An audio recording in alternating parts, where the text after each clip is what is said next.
Good morning दोस्तों, welcome my YouTube channel Rakesh coaching centre. देखिए, जैसा कि आप जानते हैं, लगातार वीडियो अपलोड करने वाला मैं एक अध्यापक हूं, लेकिन स्वास्थ्य खराब हो जाने के कारण मैं आपकी सेवा करने में असमर्थ रहा हूं। देखिए, आज पुनः स्वास्थ्य में सुधार आया है और मैं आपके लिए सुंदर से क्वेश्चन लाभ हानि के लेकर के आया हूं। एकदम सरल और सहज तरीके से मैं आपको बताने का प्रयास करूंगा। देखिए, एक पुस्तक का क्रय मूल्य 700 रुपए है और विक्रय मूल्य 900 रुपए हो तो लाभ क्या होगा। देखिए, क्रय मूल्य का मतलब होता है खरीदा हुआ मूल्य। जब बाजार में जाकर के कोई वस्तु हम खरीदते हैं तो खरीदने के लिए जो पैसा देते हैं वो उसे हम गणित की भाषा में क्रय मूल्य कहते हैं।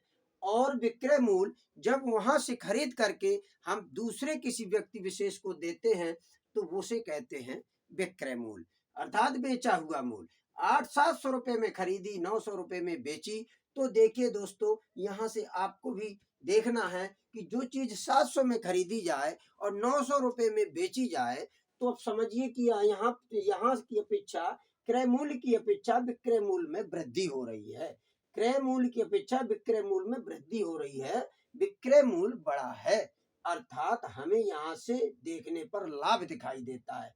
जब क्रय मूल्य की स्थिति छोटी हो और विक्रय मूल्य की स्थिति बड़ी हो तो हमें लाभ होता है। लाभ का हमें सूत्र देखते हैं। लाभ बराबर, पहले हम लिख लेंगे क्रय मूल्य, हमारे पास क्रय मूल्य हमारे पास दिया है 700 रुपए और विक्रय मूल्य दिया है विक्रय मूल्य दिया है 900 रुपए। अब हम सूत्र लगाएंगे, लाभ बराबर विक्रय मूल्य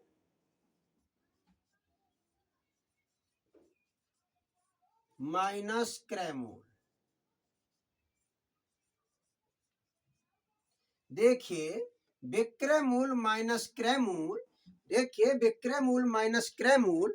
अब विक्रय मूल्य को हमने आगे क्यों लिखा, क्योंकि विक्रय मूल्य बड़ा है। क्रय मूल्य को बाद में क्यों लिखा कि क्रय मूल्य विक्रय मूल्य से छोटा है। लाभ तभी होगा जब बेची हुई वस्तु बड़ी होगी और खरीदी हुई वस्तु का दाम कम होगा, तभी लाभ होगा। तो लाभ बराबर विक्रय मूल्य माइनस क्रय मूल्य। बेचे हुए मूल्य से खरीदे हुए मूल्य को हम लेस कर देंगे, कम कर देंगे। तो देखिए, हमारे पास विक्रय मूल्य देखिए ये आया 900, तो 900 रुपए लिख दिया और क्रय मूल्य 700 रुपए यहां से देख करके लिखा है। तो 900 में 700, देखिए जीरो में जीरो गया जीरो, जीरो में जीरो गया जीरो, और 9 में से 7 चला जाएगा तो 200 रुपए का हमें लाभ हुआ। हमें 200 रुपए का लाभ हुआ। समझ में आया? हाँ।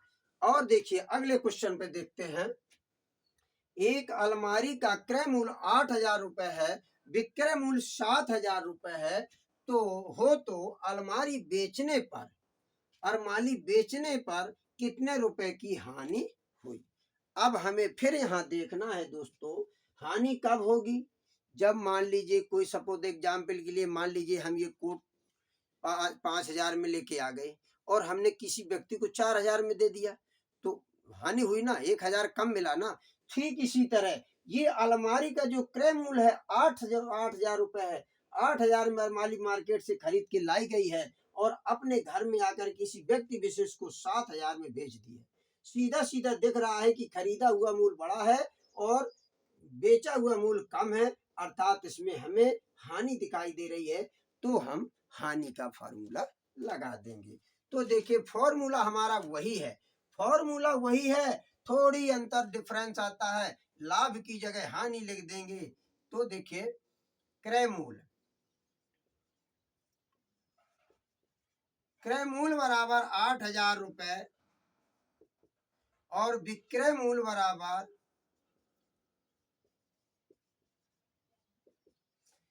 7,000 रुपए। तो हानि बराबर, अब देखिए हानि हो रही है, अर्थात खरीदा हुआ मूल्य ज्यादा है, तो ज्यादा है तो उसको आगे करो, बड़े को आगे किया जाता है, तो क्रय मूल्य माइनस विक्रय मूल्य। देखिए दोस्तों, अब यहाँ पर हमारा विक्रय मूल्य बड़ा था पहले क्वेश्चन में और क्रय मूल्य छोटा था, इसलिए बड़े को आगे छोटे को पीछे की करके घटाया था, लाभ प्राप्त हुआ। यहाँ पर क्रय मूल्य बड़ा है, विक्रय मूल्य छोटा है, इसलिए क्रय मूल्य को आगे विक्रय मूल्य को पीछे किया गया है। हानि बराबर क्रय मूल्य माइनस विक्रय मूल्य, बड़ा माइनस छोटा, सीधी सी बात है। बड़ा क्या है ये ध्यान देना, उसको आगे लिखना है फार्मूले में।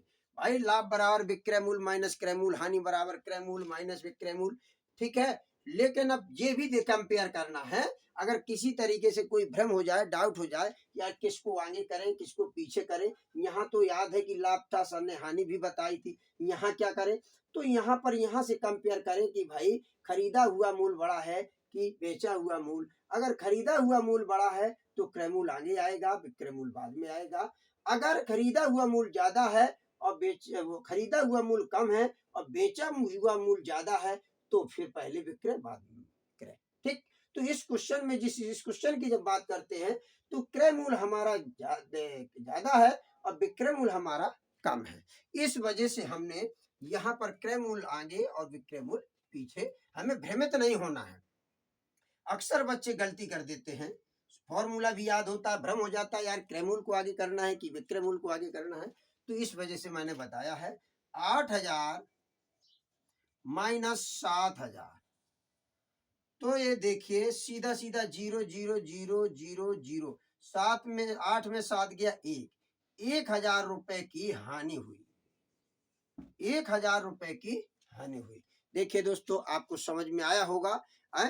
तो आप हमारे चैनल को लाइक करें, सब्सक्राइब करें, कमेंट्स करें, शेयर करें, और जिस तरीके से हम आपके उज्जवल भविष्य की कामना करते हुए इस क्लास को डेली लेते हैं और अपलोड भी करते हैं यूट्यूब चैनल में, ठीक इसी प्रकार आप लोग भी हमारी मदद करें, सहयोग करें, हमारे चैनल को आगे बढ़ाने का प्रयास करें। आपको बहुत बहुत धन्यवाद। हम आपके उज्जवल भविष्य की कामना करते हैं। घर बैठे रह करके ही आप अपने भविष्य को उज्जवल करें। ईश्वर करे आप दीर्घायु हो, आप सक्सेस हो, आगे बढ़े। धन्यवाद।